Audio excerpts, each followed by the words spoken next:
everyone. Welcome. We're so glad to have you here today. Fempreneur True Confessions podcast. I'm Laura, and I'm the owner of ODA Virtual Assistant Agency. And we are an agency that's centered on helping small business owners really learn to delegate out their work and start building their team that they're going to need for their growing business. And today, Angelique had to miss. We're going to miss her. We love her, and we hope you're feeling wonderful, love. But she is not able to attend today, and that is okay. But we have an amazing guest with us here today, and her name is Jamie. It's Mittelman, right? You got it. Yep. All right, perfect. So Jamie, she has a background in media, having managed a $30 million media portfolio on behalf of the conglomerate of Yahoo, the Huffington Post, AOL, and Verizon. Her passion for sport, diversity, and inclusion inspired her to found the Flame Bearers while receiving her master's in public administration from the Harvard Kennedy School, where she received an award for a significant impact on the Harvard community. Sorry, I read that wrong. Jamie's work with Flame Bearers has reached in all 48 countries and recently received 4 Signal Awards in the categories of diversity, equity, and inclusion, as well as public service and activism. Prior to Harvard, Jamie received her MBA from Dartmouth Tuck School of Business.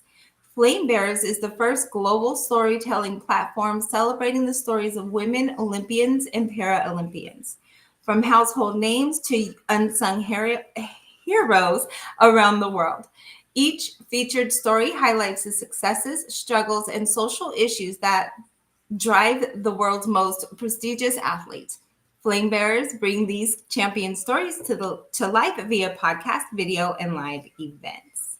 So welcome, Jamie. We're so glad to have you. Thank you. Thanks for having me. I love what you and Angelique do. I feel like getting to real talk is something that so rarely happens. Everyone loves to show their highlight reel. So I love how you're unearthing a lot of things that everyone struggles with, but very few people talk about. Exactly. We were talking beforehand. So everyone, we do meetings before the podcast when we don't actually know someone coming in, like if it wasn't somebody we've met before. So Angelique spoke with you before, and that day I happened to miss that meeting, and now we're reversed. So me and Angelique get to know you in separate situations now, which is really cool. But I know when she was talking, she was saying, and I was reading your stuff where you're working with the Olympians and the Paralympians and all that stuff. And I find that exciting and fascinating because we don't think about the Olympic world. Though they're athletes, we don't see them very often. And it definitely, and especially in Olympians, you really don't hear that. So I would love to talk about that and how you really how that came about and where you really came up with that's where you wanted to be at. Totally. So if you look at the sports media landscape as a whole, 85% of coverage goes to male athletes. So I really like to call sports media coverage a misnomer, and I call it male sports coverage if 85% has gone to a specific group. So that means that 15% of stories out there historically are elevating women and girls. And that's just crazy to me, given that so many women and girls love to play sports. Of that, pretty much all of the existing 15% goes to a very narrow portion of people. So pretty much people who look like me. So that's white, cis, able-bodied individuals from the global north who play usually soccer or basketball. And those are great. There's no knocking that at all. But we're trying to broaden who gets covered and how they get covered. So it's a quantity problem in terms of the 15%, but then also a quality problem in terms of the sexualization of women, the portrayal of athletes in ways that doesn't resonate with them. So we exist to really address this need in the marketplace because women are out there doing the hard work, but their stories are just not being told. And if they are being told, they're not being told in a way that really resonates with them. It's kind of funny. This was actually supposed to be a COVID internship. And, we rolled with the punches, didn't know what was happening during COVID. And I realized that I wanted to do this full time. So took a year off from graduate school, said, let's test this out, see if I can build this into a business, if this has legs, if you will. Yeah. And 4 years later, still doing it. So it was not the plan, but it was one of those things where you're like, you know what, let's bob and weave. And I really kind of just fell in love with it, to be honest. I have a hard time imagining myself going back into a corporate job again. Absolutely. Yeah, I love that. And your focus, because like you said, it was an internship, it wasn't a plan. And we tend to really fall into these things, and it's very interesting if you embrace it. Like a lot of people are like, no, not what I was gonna do. Let's not knock on that door.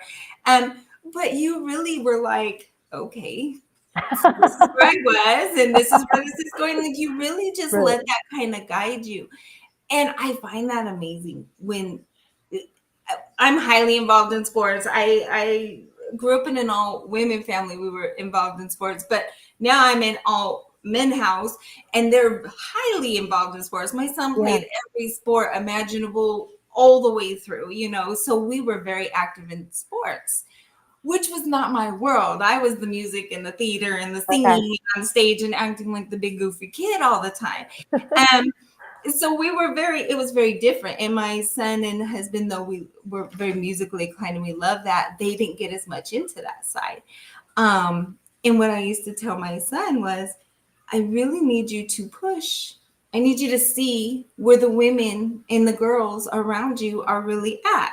And in sports, like, it doesn't have to just be that creative side or that, where you're supporting. And so his senior year of high school, he was the manager of the girls' basketball team. No way. And I loved it because those girls were great. We still see him, and it was like, oh yeah, we know why he was, he's a teenage boy. He was on the girls' movement. I was like, that really wasn't what it was. He really enjoyed it. Right. I was like, kid. But he really enjoyed this strategy and being able to work with it and seeing that they could, we could really bring a light to it, which is something we didn't like. We don't directly speak about it, but we've always kind of indirectly, this is how life is. We've always been very equal and things like that. And in those conversations. So it was really interesting to me when he decided that that's what he was going to do that year. And I was super excited because it really brings forth, again, that for him, women in sports is a big thing.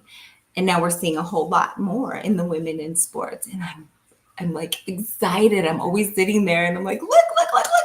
They're talking about such and such. But you can still see the disparage, obviously, and the difference in the amount that is given to women. And that's hard. So totally. What a cool experience for your son. I love that. I love it too.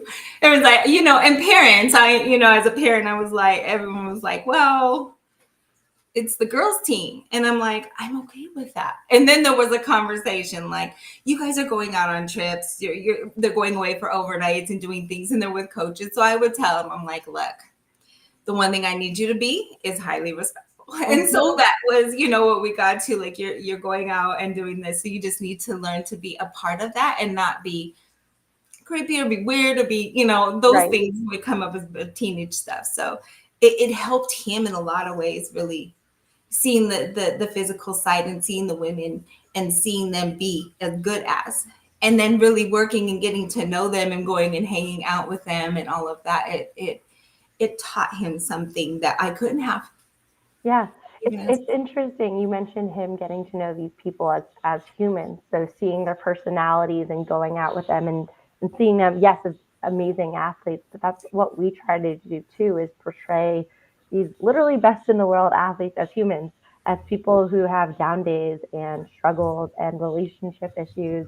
And it's not just the highlight reel. It's what does a daily life look like for you? And some of that, yes, are going to occasionally be those gold medal moments, but the vast majority of it is really tough. So I think it's really cool that he got to witness who those athletes are, both on and off the court. And that's something that we try to do too. Yeah, absolutely. And where we get to now, we're watching more of the women's sports because we know the girls. Like, oh, look, they're going to be playing. Let's go see and let's support and, and that kind of thing. So it's super exciting when you can start to bridge those gaps and really see Yep. Um, boys in sports, they're so involved, and you don't see that, and they don't see the other side of it. And that's hard because it's being run Totally. by, certain, Right. it's being run by, very, a lot of things were being run very in the way that they were. So it's nice to see the changes that come in with women are now starting to run it. We're getting that full inclusion, full equality, and those kinds of things. Looking to make sure that it doesn't have to be separated in any way. Yeah, and it's interesting. Our hope is that by elevating these stories, we're providing role models so other young girls and young boys can look up and say, wow, I can do that too. There's a woman who looks and sounds like me playing at the highest levels. I guess I can do that too. So it's kind of this idea of role modelship. And if you can see it, you can be it. Yeah, I love it. Did you play? So yes, I was an athlete, though I definitely don't wear that hat when talking to these. So I played 3 sports growing up. In college, I played soccer for a bit. So yes, sports for me was where I had many of my highest highs. It's also where I had some of my cringiest, most awkward, tough moments, as a kid. But in general, sports were a place where I was happy. I found joy. I built community. It brought people together. So for me, it was, I think, a great teacher. Mm-hmm. Oh, I could see that. I love it. Absolutely. All right. Well, sorry. Like I said, Angelique was more into this, or had interviewed you and was more knew what exactly the flow. So, but I'm really curious about the Olympians and the Paralympians and some of their stories and what you've done with working with them and some ideas of what we can do to help as well and what you're doing. Sure. So this is always such a hard question for me because I feel like I'm being asked to choose amongst my unborn children. I literally love every single athlete that I've had the opportunity to work with. And I think all of their stories are incredible. I'll point out 2. So one is Becky Sauerbrunn. Becky's the captain of the U.S. women's national soccer team. She was instrumental in fighting for the pay equity lawsuit. So for those who are not as well versed in this and are not as obsessed with the U.S. women's national soccer team as I am, historically the women received significant less pay than their male counterparts, despite their historic achievements, being ranked number 1 in the world for decades. Becky was the person, one of many people, but as one of the captains, as the president of the Players Association, was really putting in that work day in and day out. So we got to sit down with her and talk to her about her thoughts and feelings about that. So not just Becky, the soccer player, who's a total boss, but also Becky, the person who is putting in the work day in and day out in the room with business owners, with sponsors, things like that. That was really cool. The other one that I'll call out actually just launched today. So this is a bit of a controversial episode, if I'm going to be honest. The last time we worked with Castor, we got a lot of hate. So Castor is a 2-time Olympian, 2-time Olympic gold medalist, 3-time world champion, born a woman, identifies as a woman, but has naturally high testosterone. So there is like a range of what is considered quote unquote normal for a woman. And she was born, like many other competitors, with higher testosterone levels than is considered quote unquote normal. And she was barred from competing. So she has not been able to compete because of her high testosterone levels unless she changes her natural body. So they're saying, hey, yeah, you can compete, but you have to take drugs to change your body. She tried doing that. She fell into depression. She gained significant weight. She basically said she was, quote, a walking dead person. It changed who she was. And she basically came out saying, no, I shouldn't have to change my body in order to just compete and run. So we're really excited about this conversation.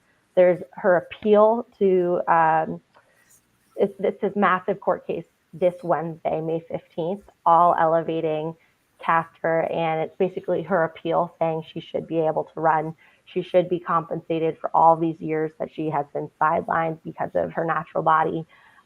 So we're keeping our fingers toes crossed for Castor. Absolutely. Born naturally. So I know that there is a deal with the transgender, the change, but to not even make a change, to be born and not be proud. It's crazy. And I think there's a lot of confusion because people lump her into that conversation, and it is a very different conversation. Her birth certificate says female. Her parents raised her as a girl. This idea never even came up until she won the World Championships in 2009 when she was 18 years old. And people were like, she has a really deep voice. She likes women. She kind of looks like a man. And they did mandatory sex testing on her. And she's like, what are you doing? Like, I've been raised a woman my whole life. What are you talking about? And I think it was horrible for her and her family to literally be barraged with people who are questioning something she herself has never once questioned in her life. So it's, I'm really hopeful that things are going to go her way. Absolutely. Well, it's, again, we sit in that fear-based, where it's like, oh, we do this. I see the girls all the time wanting to come compete on the boys' teams, because a lot of times that's where they're going to get that. Like, they get the higher competition, and that's the way to do it now, is to see if they can break that barrier. Yeah. Which is insane, because I understand competing women against women and that kind of thing. I really honestly believe it just needs to all be a mixing pot, because in the truth, men and women playing together, that competition is much more intense. It's a better show for real. But it's the idea of moving into where we separate it and then making those guidelines. Was it a situation where it was a male-female competition, or was it women against women, men against men? It was, she can't compete in the Olympics. She couldn't compete in world championships because of her naturally high level against other women. So right now, she is not able to run with her sex born at birth unless she changes her natural body. It's crazy. Yeah, those are some insane things. And we will all keep this in our, send good energy and good vibes, because that doesn't, we're fighting so much against stuff. And it's crazy that the fight is there. Like, I watch women come together. Those who watch the show know that I was raised by an all-woman family. My mother and my sister are both lesbians, and we were really surrounded by women. So women power has been my whole life, and it just being in that mix of, wait a minute, what do you mean? Like, I'm competing, or we get paid less, or this is happening and that's happening. It's definitely a situation where I think if we could lose the fear of the competition and well, a woman's going to beat you, or a man, it does better, and we don't want to embarrass the women or do this. I think if we lost that idea of it being male female and just being like, I don't know. It's so interesting, to your point. Other sports, you have weight classes in wrestling. In basketball, we don't discriminate against super tall people, even though that height is absolutely an advantage. Michael Phelps had an unnaturally long wingspan that was larger than the average person, and yet that's allowed. So it's interesting to me that we choose this one domain, and that is what people are saying. Nope, this is the line. It doesn't make any sense to me. That said, Castor was very positive about it. She said, whatever happens in the court case, I've already won, because people are now talking about this. She's like, I've kind of been the sacrificial lamb for my generation, and it sucks. But at the same time, if, I'm able to support hundreds of other girls out there, women out there who have to go through this, I'd rather it be me than them. So we're making progress. It's painful. It's slow. It's not as fast as it should be, but I think we're headed in the right direction. Absolutely. Hopefully. Well, and you work with Paralympians. Yes. I did that when I worked with teenagers before corporate, and I also worked with, okay, so forgive me, because politically correct is, I keep up as much as I can, but I knew back then developmentally delayed, but I wasn't sure, titles changed now. So apologize if I've offended anyone. I do. But I worked in that community, and we did a lot of like the competitions and sports between, like field days and things like that. And we had a great time, and it was like the best days. You laugh, and the joy that you feel from them and that coming in. And I just was excited. I was like, please touch on that. Yeah, sure. So half of the athletes that we work with are people with physical disabilities, so Paralympians, and the Paralympics literally means parallel too. It's interesting because a lot of people think it is like secondary. They think it's less than, and literally the meaning of Paralympics is parallel too. So we have to do a lot of work in terms of like spreading awareness for that. The last Paralympics in Tokyo were actually the first time that they were shown on primetime television. They've never been shown historically during prime hours. And even this summer, there's a number of sports where the first rounds are not even, during the games, are not even going to be aired on national television, which is crazy. So we still have a lot of work to do when it comes to the disability space as well. So I love it because I think that there are, as many of the issues there are around women, when you add the level of disability on top of it, it just compounds it even more. I had the opportunity to work with Claire Taggart. Claire is the #1 bocce champion in the world. And she said the world is a really mean place. When you add disability on top of it, it's just unbearable at times. And I think those are the stories that we try to tell, and to show them from their perspective and their words. So, it's interesting. I'm an individual. I don't have a physical disability, but it's been really cool for me to realize, a lot of the things that I was doing before that I wanted to change, and to be able to be a better ally to our friends and family members in that community. And I think that as someone without a physical disability, I have a role and responsibility to play to help support them. I don't think it's fair that the burden of those conversations always falls on the people who have a physical disability. Or if you're talking about race, why is it always the Black and the brown people talking about it? If we're talking about gender, why is it always the woman? It should be a more inclusive conversation where you don't have to have A, B, or C in order to support people with that. Yeah, absolutely. I love that. And you being able to be their voice. I think where we put so much of the pressure on the ones who are already so challenged. Totally. And it's like, why would you do that added pressure? I deal a lot more with ADHD business owners. I haven't been ADHD, but knowing that it's already difficult, and now being the voice for it and having to speak out, or like we were talking about, I have twitches, and we said that before you went on, like, don't worry, I have these little twitches that happen. That's me. Like, that's my part of what goes on with me. But realizing that, and then when coming into business, when I was like, or even working in corporate, where I'm like, something is wrong. I work extra. I work doubly hard sometimes for the same results.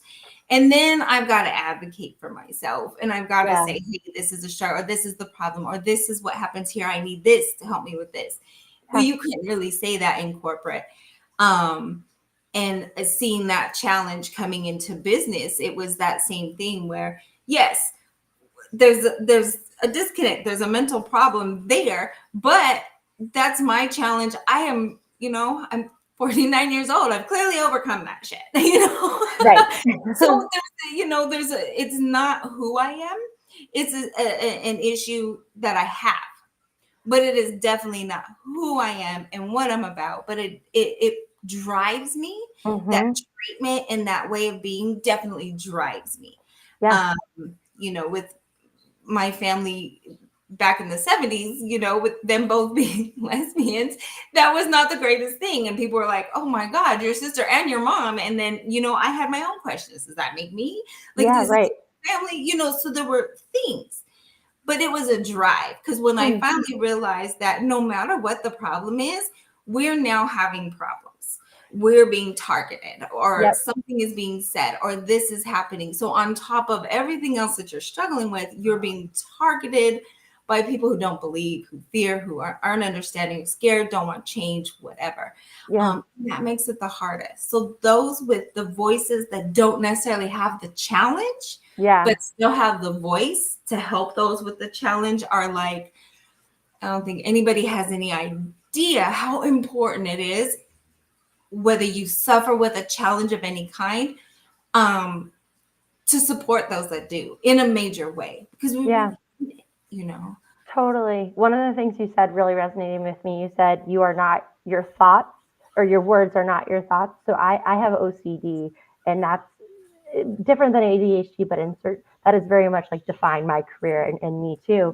And one of the things that I really struggled with throughout that entire time was, you, Jamie, as an individual, are not your thoughts. That you can think bad things, that you can have obsessive compulsive thoughts and ruminations, and that doesn't make you a bad person. And that used to be something that I actually believed.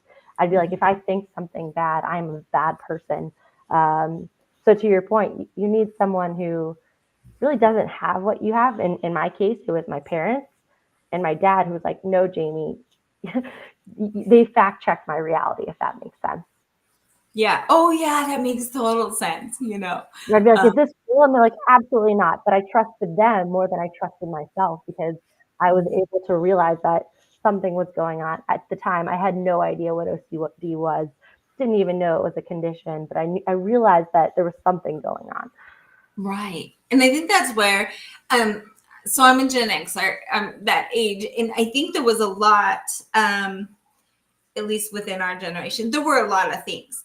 And I think we completely ignored the funny little nuances about who we were and those kinds of things. So it was much harder, and such a stigma around anything mental. When I met my husband, I told him, like, look, my mom went in 3 times. We were in foster care. Like, she's certified. I'm sure me and my sister both are too. So just FYI.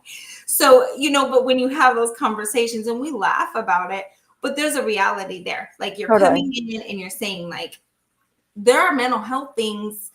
There's ways that I deal with things that are not necessarily, maybe not appropriate in society, or you don't act like that, or learn to control that temper, that 0 to 60 that I got going, so that was much harder. And having that support and being able to say to him, look, this is what is, this is who I am, and these are the things I believe, and this is going on.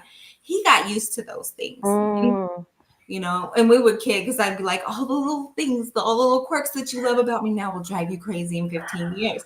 And sure enough, there's moments where he's like, oh. And I'm like, I told you, I warned you. Should I tell my partner now? Should I be like, heads up, it's coming. You like this today. You're going to kill me for it in 15 years. Okay, I can. Right? All those beautiful little quirks when they think, oh, it's so cute. Yeah, those are cute in 15 years. Fair enough. Or when I see an animal and I get that, oh my God, a doggy. And he's like, did my wife of 49 just go to a 2-year-old all of a sudden? And, and I'm running up on someone's dog, like, oh my God. And he's like, you have 0 boundaries. I'm like, I'm sorry. I'm sorry. They're really cute, though. Right. But it's fun to have that. I noticed that in past, and just around where I worked and where people were, there was a lot going on. We were all very quiet. Nobody in corporate had any idea. I'm sure they had clues, because I wasn't always the most pleasant person, but no one had anything. There was nothing written. Like, where they're like, check your box. No, I will not. There will not be a box that I check. There will not be anything that you can hold over my head. I have learned to live in this society. That's exactly right. I remember when I finally was diagnosed, it was one of those things where I was like, don't tell anyone, because it's going to be held over your head. And we're finally getting to a place where people are talking about neurodivergency and having that actually be a strength. But I think in still a lot of corporate cultures, if I were to be like, hey, I have this, that would be held against me. Oh, absolutely. And even though they know so much more about it, you're definitely, and then don't ever be a problem. So what I always got, no. so passionate, or you I was too much. I was told that a Mm. lot. It's just too much. You're like, you're always coming at people. And I'm like, Okay. I have a belief. And that once there's something where I'm like on that mission, Yeah. that mission doesn't stop, especially when it comes to how someone treats me. I did learn early on, I don't like certain things. And though I don't always have great boundaries, Mm-hmm. cross me, that's a whole nother story. I have great boundaries when people go left. Okay. Yeah. Yeah. So those come out, and not in the best of ways. I always laugh when I tell people, why do you poke at somebody? And then when they turn around mad at you, you act surprised. I've never understood. Yes, don't poke me. So I'm don't a bear. act surprised at the reaction that happens, please. But those things, when we're talking about in sports, I've seen recently where we've had the people take the mental health. Mm-hmm. And they're like, what Yep. do they need that? But their athletes are being paid all these millions and billions and da-da-da. And I'm like, you could pay me $1 billion. If my mental health has gone completely to shit, I don't care. You don't care. You don't care. And the crazy thing about the whole Simone Biles mental health thing is for her, it's literally dangerous to go to work. If she is doing her twists and turns where she's throwing herself upside down and she's not feeling 100%, she could die. She could literally paralyze herself. Yeah. So, the armchair Joes who are sitting there criticizing her, who've never done a somersault in their lives, I'm kind of like, come on, guys. Right. Get it together. And athletes, they keep going. Like, there is a push past mental health, past self-care, past those things, because it's, again, that, we're non-compete, and I live in that non-compete world, but in sports, it's competition. I do understand that I believe there's a way to compete without really competing. It's the job itself, the game itself, or the run, the track, the game, whatever. But you don't have to be competitive with the people around you as a general thing. You're just competitive in the game. Yeah, that reminds me. I had the opportunity to work with, her name is Famita Ayenbeku. She's a U.S. Paralympian, so track and field. And she was like, I want to be competitive with myself, not with the people around me. So she's a U.S. record holder in her event, and she's driven by beating herself her own time. It's about personal betterment, as opposed to responding to all the stuff, all the crap going. She called it noise. It's all this stuff going on around you. Her own competition is herself, and tuning into that inner voice and saying, how can I make myself a better athlete, a better mom, a better friend? Beautiful. I love it. Okay, so I know we touched a little bit about how you kind of got into this. So what was the real turning point for you where you're just like, or what was your journey up to there a little bit? Like, I know mine coming out of corporate was run, scream, go, leave, What was really your journey, and how that really came into play, or if it's something you can recognize from before where you maybe always were doing this or something? So I think for me, I knew I wanted to work with women and girls. I was a gender studies minor. At my first job out of college, I worked at a women's university in Bangladesh. This has always been my jam. My career journey has been about figuring out how I wanted to work with them. So I knew who I wanted to work with. I didn't know how I wanted to work with them. And once I finally figured that out, I think it was actually, I lost my dad to brain cancer that gave me a good kick in the butt.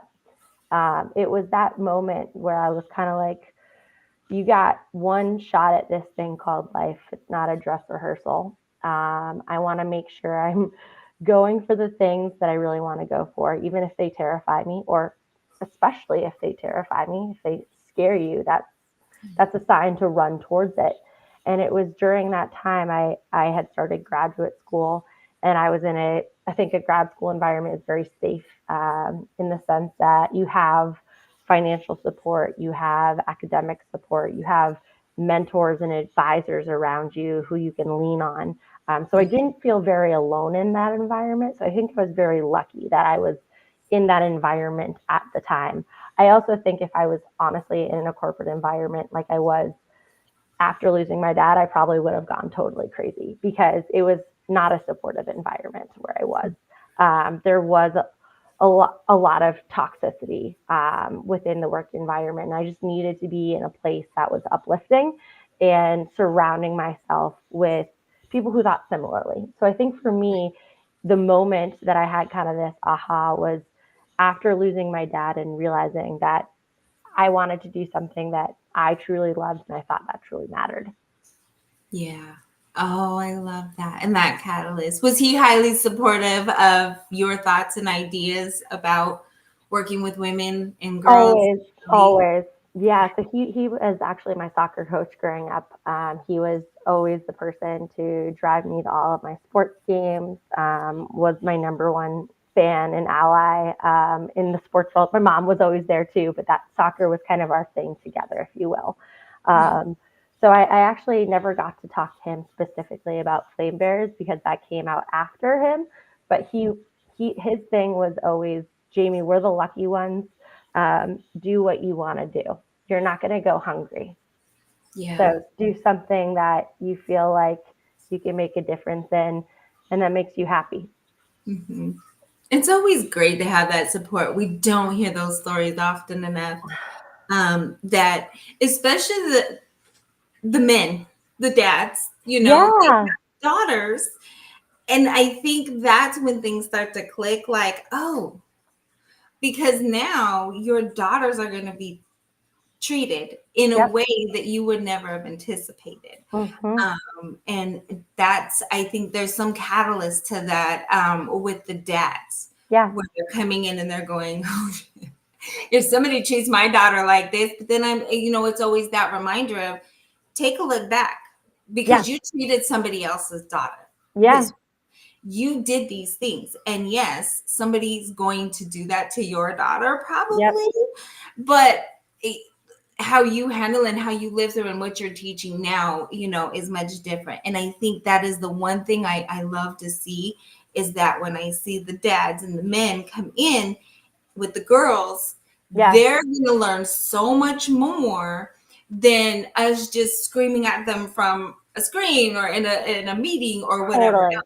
That the first time somebody does something stupid or tells your daughter they're not enough, your whole entire life shifts because your daughter is enough in your world and in our world, But it's those things where I'm seeing that shift as dads. Where it's like, yes, because and it's their wives too, where we're like, you see what your daughter went through. Please understand that I also went through it, and some of it was you. Those are hard mirrors, but you made the same mistakes that all the little boys are gonna make with your daughter too, and those things. And it's the same, when we have with our son and stuff. Yes, we're gonna make mistakes. Did you ask us to do this? So it's very interesting to see because I'm very curious to see how much this changes with the men, with the more the daughters come in. I hope so, and that's one of the things that we deeply believe is that we need the men in here, that we're not going to create any change if this is just a woman versus men situation. That's no good. That's no good. What we want to do is we want to build the army with everyone in it, because to our earlier conversation, we need just not the athletes with disabilities championing the athletes. It can't just be the woman championing the woman. In order to make actual change, we need to have people who are not in the impacted group going to battle for them. Yeah, absolutely. And I think I love that because we said, we can do our battles. We know we're coming into battle, right? I'll be there. The ones that are willing to come back and come up and support and see and open their eyes. Angelique and I kid all the time because I tell people I rip off the Band-Aid. I'm one of those people that's like, oh, this is going to hurt. And then I will hug you and love you after. But it is that in your face, this is right now what you need to see, and the accountability and that hey, yes, I'm gonna point this out. This is what we're gonna do, and then we'll work through it because it's never without love. Right. But it's definitely that in your face. And they, it's funny because we always talk about you don't like when it's turned on you. I used to be much more defensive when Okay. that would happen. And now I'm much more open to it. Like, if you think I didn't already know I screwed up, okay. I already knew, trust me. But it's those, and so Angelique laughs that we're about that Band-Aid. Yeah.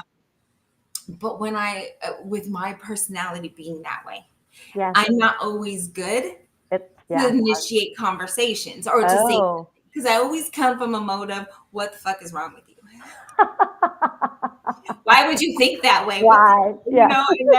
So we laugh because she's like, you're not always, I wouldn't always be like the good catalyst to a conversation. Right. I'd be the one to piss somebody off, make them cry, and then they're going to go to somebody else that's going to be like, yes. So, yes, I'm sorry that hurt your feelings and everything, and they're going to come around to it. Right. So if I have an ability to start that harsh conversation and be in your face and kind of that mode, and then move past it, then those are great for someone like me. Right. But if it's just a quick meeting and I just say something real smart ass off the mark and keep it pushing, I tend to start trouble that way. Okay. So I've had to learn through the years, like, is this a conversation that needs to be had? Am I going to have time for this? Because I'm getting ready to hurt someone's feelings, and that doesn't always resonate well. So I had to definitely learn approaching those conversations and things like that when something's offensive or, that was not right. Like I'm like, ugh. I'm like, ew. Like it's written all over my face. Like, gross. Totally. I'm the same way. I would come to your defense though and say sometimes it is very warranted. Sometimes those conversations need to happen, and I'm okay ripping the Band-Aid off and being offensive. If it's deserved, I'm not going to apologize for that. I had to learn that. I don't know. There's some people pleasing part in there where you're right. And funny, because coming from such an activist family where we were very voiced and there was no filters ever in our world, I happen to be the most filtered in my family. Okay. And it's not much, which is hilarious. But everyone's like, you're the most reserved. It's in reality when it comes to activism, rights, people rights, human rights, just in general rights. And just knowing that I happen to be the most reserved and the loudest among most of my friends, which I find really interesting because I have friends and they're very quiet. They're very timid.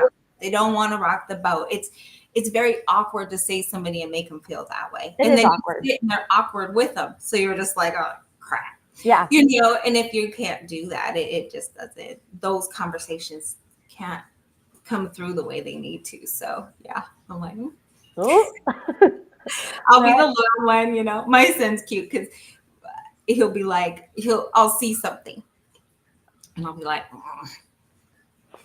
and he'll look at me like, don't say anything. Don't. I do this today kind of thing when he was little, like, please don't say anything. That's so funny. So growing up, I was always really outspoken, borderline too outspoken. Some would argue too outspoken, where I'd like nitpick at little things that I saw. And it could be, someone in my family, it could be a friend, but I was like the justice police. Literally, I would like see something and my brother would be like, Jamie, why do you care? Like, you don't even know this person. You don't even know this thing. And I think one of the things that I did learn from him is that I have to pick and choose my battles a little bit more. I was kind of going to town on anything I saw that felt disrespectful or mean or just not right. As a little girl who like had a deep sense of what I thought was right and wrong, I needed to take a chill pill a little bit. And I still have that fire burning in me, and I'm still going to, rip the Band-Aid off and confront someone if I have to. But I think one of my learnings has been, you're not going to be able to do that for every single thing you see. Because then you're going to burn out. At least for me, I would burn out personally. You don't have the time or the energy to do that. And then also, like, you're not going to be able to be as impactful. If you're picking every single fight, you're not going to be able to do as good job in those fights. Yeah, exactly. It makes sense. Battles are even niched. That's the funniest thing, but it really doesn't. Like, even your battles become niched. Yeah, exactly. Well, tell us a little bit about Flame Bearers. Yes. So the world's first media production company that specifically does storytelling around elite women athletes. So we work with Olympians and Paralympians from around the world.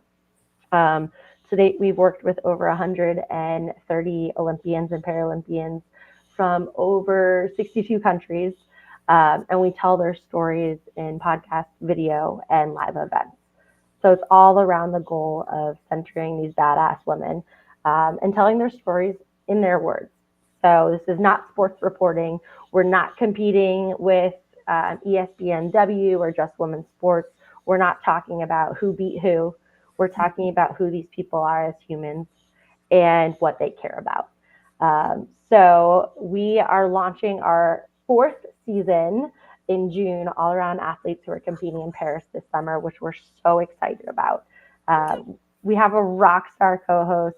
Her name is Maë-Bérénice Mette from France. She's a 6-time national figure skating champion and a 2-time Olympian from France. And we're having all these conversations, her and I, with athletes who are competing this summer. So we're so stoked about it.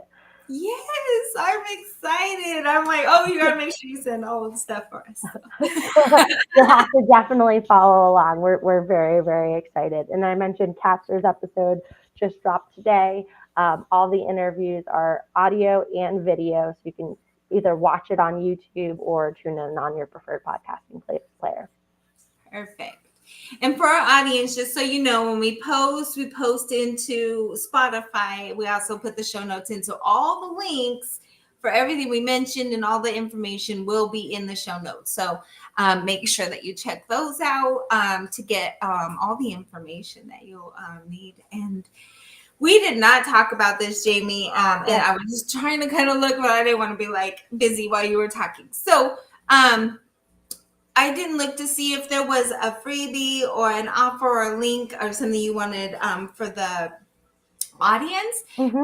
And then if so, then I can definitely put that information in. But if you wanted to. What I would say is if anything I said today resonates with anyone, we would love to hear from you. So we actually have a collaborate button on our website. This is flamebearers.com. Fill it out and I'll get right back to you. So it could be like, hey, Jamie, we want to do A, B, and C with you. Or you could say, you could even not even know how you want to work with us, but you could just say your work resonates with me and we want to be a part of it.